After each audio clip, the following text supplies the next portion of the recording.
Yeah, I think I spoke a little bit about this one in kind of my top tips, because I think this is a really key one. Um, I, I'm a believer in build slow but dream big. There was probably about a year of conversations, maybe even actually more than that, come to think of it. We expanded the garden first. I stepped into my role with edible education, began to kind of get people excited about the idea, and actually pose it as a question. Could we run a lunch program, a farm to school lunch program, where students were involved and it was educationally driven? And I probably started at about 50%, whether we could do it to the extent we've been able to. I actually worked with Chef TJ and 30 groups of students to be able to prepare lunch for 90.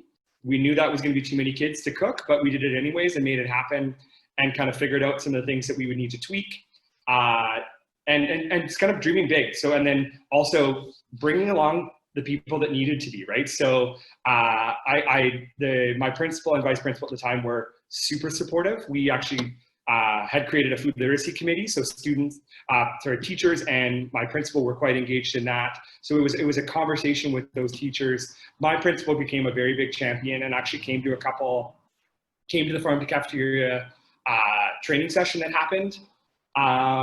So I think that was really helpful because it just engaged her on that level, so that she was a big champion. The chef, the quality of food that we're able to serve and the way the students like it, I always give TJ full credit for that.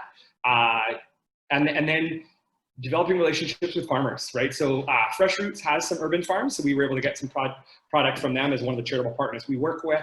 The parent that also, worked at a farm about 45 minutes outside the city, or ran a farm 45 minutes outside the city, but was still kind of back in the city on certain days, and when he had his son, and was able to drop off. So kind of developing those relationships. We had a couple other farms that we sourced from occasionally, or when they had surplus. So again, relationships.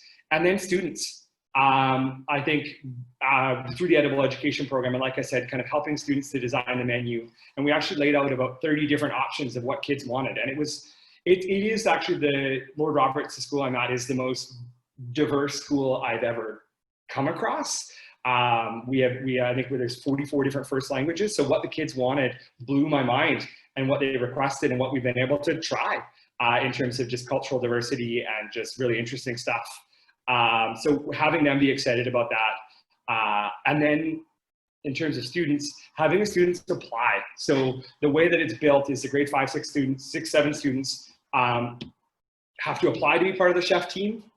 They don't maybe always know this, but the answer is, they get in. We ended up with actually about the perfect number that we needed. The one commitment they have to make is they cook for half the year, so that they stick with it for that part of the year, cooking every second week. But also they actually miss about 70 to 80 minutes, depending on the class, of instructional time every second week, right? So that was an arrangement with their teachers. So I didn't actually make them go as far as to sign a contract, but they knew, and the teachers knew, that if it ever became a detriment to how they were doing in other classes, that would be a conversation we would have to have.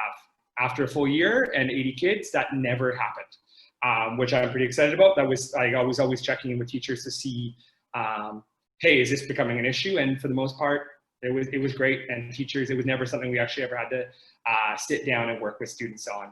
I've said it once, but I'll say it one more time too, is just partnering with community partners, whether they're, in our case, the charities we work with, or just others that are engaged in the space, was hugely helpful for us. And kind of, applying for grants together, and kind of like we actually were able to go and visit some other programs, actually even down in the States, in Santa Cruz, the Food Lab program. That was the closest thing that I could find to what we were trying to do. So being able to do that, but do that with community partners as well. And then one of the biggest ones, and this is kind of, I think, once you're up and running, and it's more about maintaining your team and level of support and stakeholders, is inviting people for lunch. It was actually sometimes comical where we would almost have guests every single day. And we actually have a calendar between myself and Growing Chefs and Fresh Roots to make sure we weren't double inviting people. But it's a pretty awesome space to have a conversation around what is possible and what needs to happen to develop programs like this in the midst of a lunchroom full of kids that are happily munching away on things that people would always say isn't possible, right? And to the point where, so we had, whether that's school district, whether that was other school people from other school districts, we actually ended up having our Minister of Agriculture come twice, and the second time she brought our school's MLA and actually the Minister of Education. I mean, the culture of no and what's not possible around school food in Canada is quite strong to me. To have conversation around what is possible in the midst of it happening is a pretty awesome space. So I think being able to invite people out to your program is probably, in my mind, once it's up and running and, you know, mostly successful, nothing's ever perfect, I think is a big one. And feeding people a quality of food that they can get excited about. And I mean, we often got jokingly accused of setting kids up to come up and say cute things or ask questions, but letting kids be authentic and letting the people that come and eat lunch interact with the students. And I always know there's about 10 of them that would gravitate towards myself and a table of adults, whether they like to perform or they like the attention. And for the most part, they did pretty fantastic jobs of doing what they would always do, but doing it in front of adults that they helped to win over.